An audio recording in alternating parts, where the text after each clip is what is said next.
Hi, everyone. My name is Kristen Murray, and I'm a choir director at Waubonsie Valley High School in Aurora, Illinois.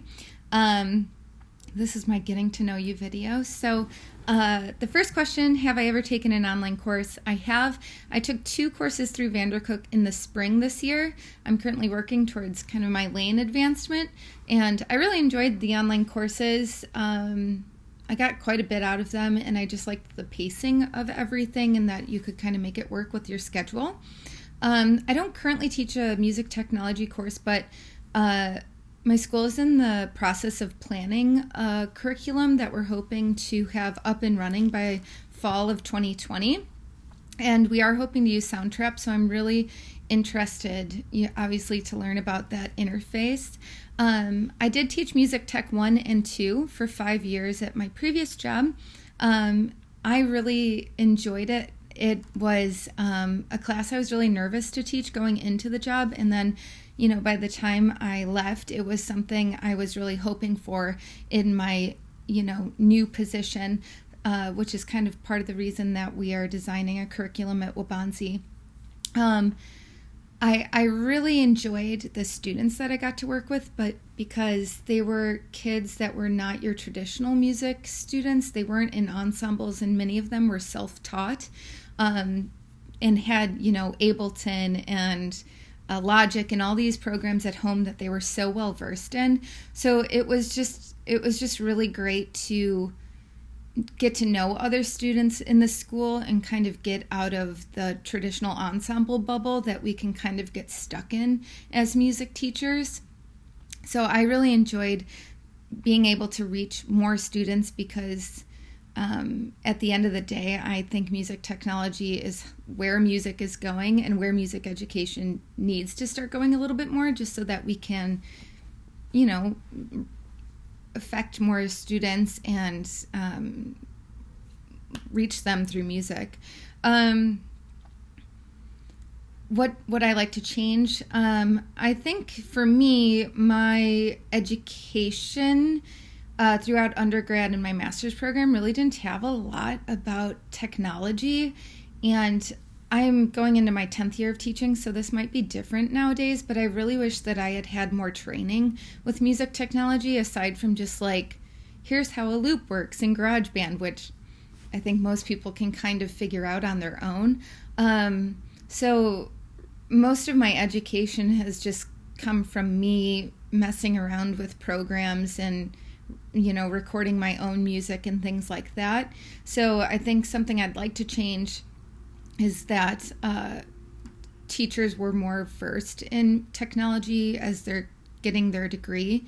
And, I know it's a lot of money to have a lab, but as, apps and things like that are becoming more readily available, I hope that more schools incorporate music technology courses, because as I said before, I do think it's such a great way to reach more kids, and that's the goal as a music teacher. My lab at Lockport, or where I taught Music Tech 1 and 2, we had about 27 stations with computers, PCs. I had Juno Rollins, and then obviously an M audio box, and we used Mixcraft, which is essentially like a GarageBand for PC. We also had a few electric guitars if kids knew how to play guitar, and then we had a Roland drum kit, electric drum kit, which was really great for kind of creating beats and just showing them how that all worked. It was a really nice lab. It was set up wonderful. There was a teacher station you could kind of listen in. They also taught piano 1 and 2 in that room as well. So it was set up very nicely. We were very fortunate to have the resources we did. Have I composed? I kind of mentioned this in my first assignment.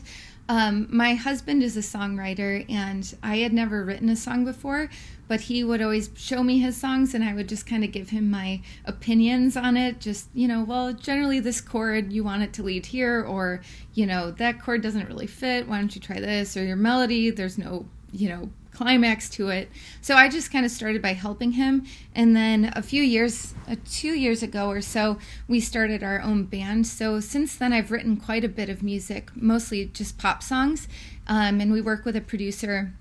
And it's been such a neat learning experience because my husband is more or less self-taught, and it's kind of taught me to not be so uppity about what I consider music to be, and it's really broadened my view of music, performing with these different bands throughout the Chicago area, meeting different musicians, working with different producers and stuff. It's just kind of shown me a different side of music that I think, as someone who's gone to, classically trained in music and formally trained, I think we can sometimes put our nose up to that kind of stuff, and it's been very humbling, and it's been very educational for me as a teacher and a person. So yes, I do compose. I enjoy writing mostly pop music.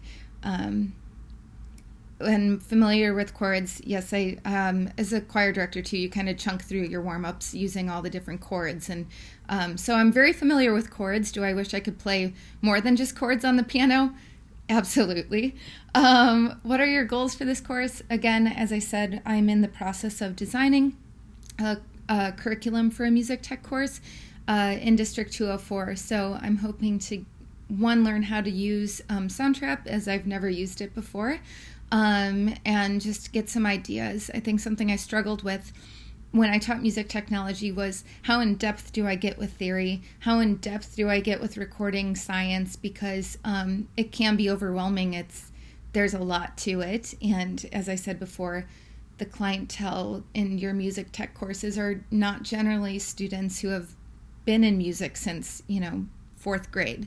So there's definitely, I struggled with how do I meet the very beginning students at a place where they don't feel overwhelmed, but I'm challenging the students who have been working with Logic and Ableton and play piano, since 6th grade.